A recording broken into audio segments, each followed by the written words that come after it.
Boxing Ego here. If you like this video, make sure you hit the like button and also subscribe to the channel and hit the bell icon on the top of your screen to get notified when the latest new content drops. 1.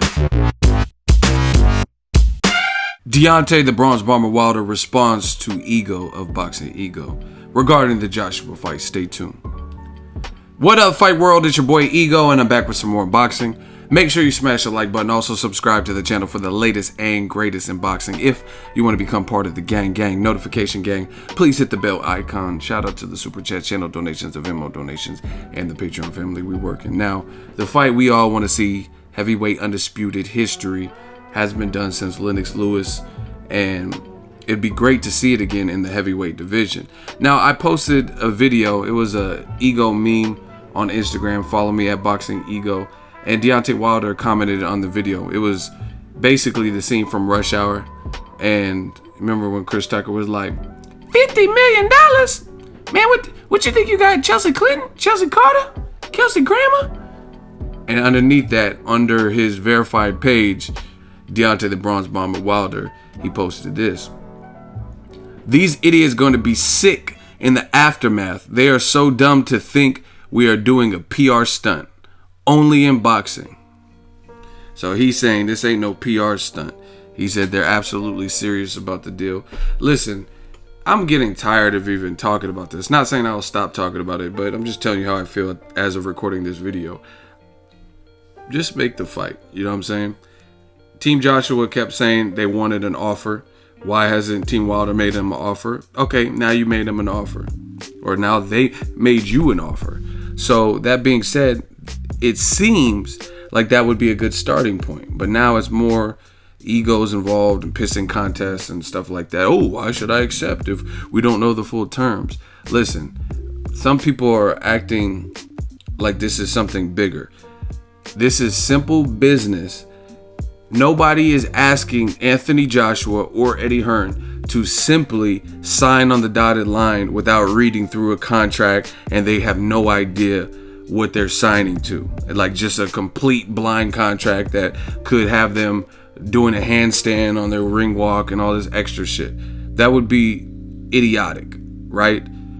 But Anthony Joshua made a mistake. He kept doing interviews. This is my opinion. He kept doing interviews and he named his price. In doing that, they're trying to call his bluff, Team Wilder. They were able to lasso and corral this type of money that he said in the name your price, right? Video, he said, oh, if that's the case, give me 50 million, right? And they can have the back end money. They said it's $100 million fight. And now they're trying to hold him to that. That's basically what's going on, right?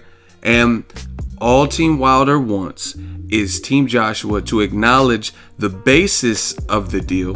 50 million guaranteed, win, lose, or draw. No rematch clause.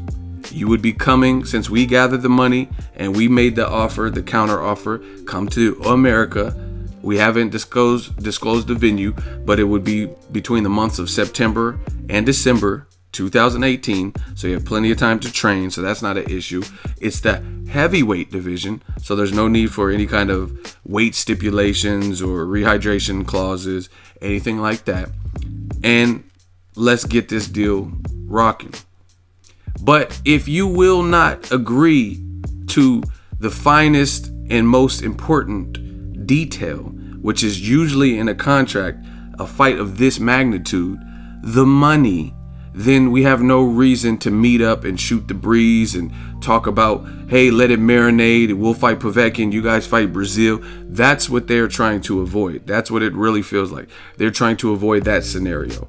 Eddie Hearn has constantly created diversions, distractions, talking about, oh yeah, build up your UK profile. Nobody in New York, in the streets of New York, knows who Deontay Wilder is. But I just talked about this. Eddie Hearn, he's breaking into the American market. He's been a promoter for X amount of time, so he knows how the game goes. He had two Brooklyn fighters, Daniel Jacobs and Gerald Big Baby Miller, both friends of the channel. Shout out to them. They had good performances, Brooklynites, and they fought in the Brooklyn Barclays, and they did less in terms of attendance and ticket sales than Wilder did versus Luis King Kong Ortiz. Not only that, Eddie Hearn said that they did substantially less than what Wilder Ortiz truly did. I know people that went, and I even talked to a fighter who signed with Al Heyman who went, and that's Joey Spencer, and he says it was electric. I have friends in the media who went to that particular fight. They said it was a crazy atmosphere. You seen, I think that's when Danny Jacobs and Charlo had that run-in, so it was lit. There's a lot of people there, a lot of PBC fighters. They even had some celebrities in attendance. It was a big fight. Denzel Washington was there for Wilder Ortiz. Yeah, okay. I came to see Deontay Wilder. I want to see him versus King Kong. Ain't got shit on me. Right? Denzel didn't go to Eddie Hearn's card with two Brooklyn fighters. And Denzel is from New York. You know what I mean? He didn't go to Daniel Jacobs versus Zaleski. He didn't go to that card with Gerald Miller versus Johan Duhaupas. Right? These are all facts that I'm telling you. But anyway, Eddie Hearn says he values number, and he did an interview. He said he values numbers so much, and if he's slightly off, slightly ajar, then that throws him off, and he can't stand that. But his numbers were drastically off when he talked about Wilder Ortiz. I think he said it did like 5,000 to 7,000 ticket sales, but the attendance, which I have the email, right, from the PR people, it was over 14,000 that came for Wilder Ortiz, which again is more than Eddie Hearn's Brooklyn fighter card, Daniel Jacobs versus Zaleski, Gerald Miller versus Johan Duhaupas. This is all factual information. And in my opinion, if I had to look at fight of the years, I would say Wilder versus Ortiz was probably more of a fight of the year. The Jacobs fight was cool. The Gerald Miller fight was cool. But in my opinion, if I had to rate from start to finish, the action, the drama, the tension, the suspense, I would say Wilder Ortiz is up there. You know what I mean? With one of my favorite fights for this year so far, right? So this is what we're talking about, people. Eddie Hearn and Team Joshua, they named their price, you know, and I'm saying them collectively. They've named their price. With that being said, now that they have named their price, Shirley Winkle, Ray Finkel, Laces Out, whatever you're trying to call him, they are not trying to have meetings with you if you have not agreed on the principle, the main beans and meat of the deal. It is that simple. It's not about signing some blind contract where you don't know what's going on. You know there's going to be drug testing. You know it's going to be on Showtime. You know Showtime has worked with Sky Sports for Joshua's last fights, from Charles Martin probably up to Joseph Parker. So you're saying, oh, he has exclusive distribution deals and brand deals and endorsements, so it can't conflict with that. It hasn't conflicted for the Charles Martin fight. It hasn't conflicted for the Dominic Breazeale fight. These are Al Heyman fights that were showcased on Showtime. All the way up to the current fight, which was Joshua versus Joseph Parker. So once again, Matchroom has more side street diversion tactics. Why all of a sudden would whatever deal that they have in place X out Sky Sports in the UK? Showtime is a US-based company. They haven't, to my knowledge, they haven't taken over that market in the UK. So there's no direct competition for Showtime as far as, or CBS as far as UK boxing coverage. They're just trying to get the US television distribution rights. And as always, Joshua, his fights can remain on Sky Sports. I would bet money that Showtime is aware that he has a contract with Sky Sports, and this deal would not interfere with that. Point blank, period.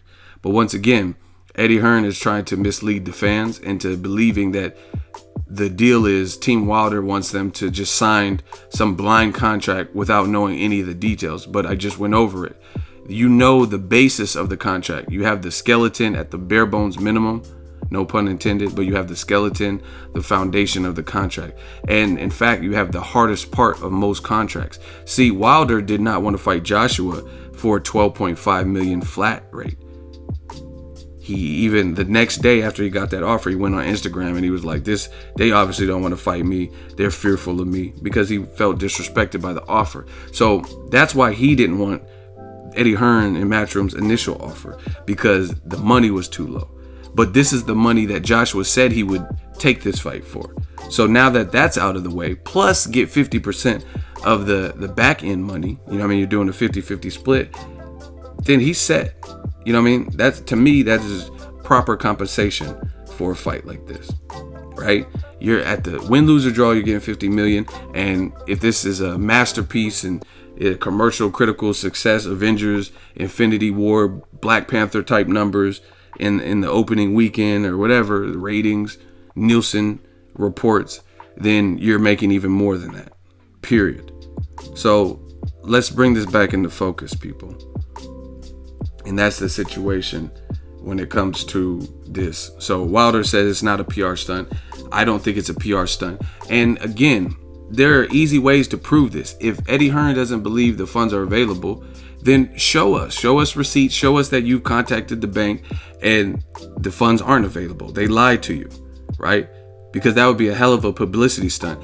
And that would be the easiest of ways for Matchroom to gain the leverage in the public favor by exposing Shirley Winkle, and Team Wilder as being broke and not having the money that they say they have. But at the end of the day, Eddie Hearn knows that Al Heyman has deep pockets. He has business relationships with all people. He came from the music industry where he was managing the tours and promotional like touring of Michael Jackson, Whitney Houston, you know what I mean, all these people in their prime, right? So I think Eddie Hearn knows he's good for the money, but he's trying to put it out there. Hey, it felt like a PR stunt. Prove it. If it's a PR stunt, accept the offer for that basis of the offer. I understand how verbal oral contracts work. You can't, if they gave you something in writing through email that says they're going to do X, Y, and Z, and then you meet with them under these pretenses, they can't all of a sudden switch up and say, hey, about that $50 million guarantee, we lied. We're only going to give you a $5 million guarantee, because then you don't have to take the deal and they have no recourse because you have something via Deontay Wilder's email that shows that that's not the deal that got you into the office. And at that point, you can turn and walk away because nothing has been officially signed. The only thing you would be held to is an oral contract, a verbal agreement, and you have proof through Deontay Wilder's email, which you can print out and show the courts that, hey, we got offered 50 million guaranteed 50%. And then when we met up with them, they said the money wasn't there. They couldn't prove it. They only had a $5 million guarantee and said we can only get 20%. So therefore, a verbal oral contract doesn't just protect one party. It protects both parties. So call their bluff to Eddie Hearn and Team Joshua. If you don't think they're good for the money, you don't think they have the money, then meet with them. Say we accept these terms that were outlined in the email. And if they don't prove that they have the money, then you have the ultimate leverage and you can make them look bad. End of story. Let me know what you guys think. Drop your thoughts in the comment section. Make sure you smash the like button as always. Hate, comment, and subscribe. Till next video's Ego signing off. So if you enjoyed this video and want more content like this on the channel, you can show your appreciation by going to the PayPal donate button or the YouTube support button. And you can donate any amount that you feel is equivalent to the value of this video. Much more to come. Thank you guys for your support. Boxing Ego, the future of boxing.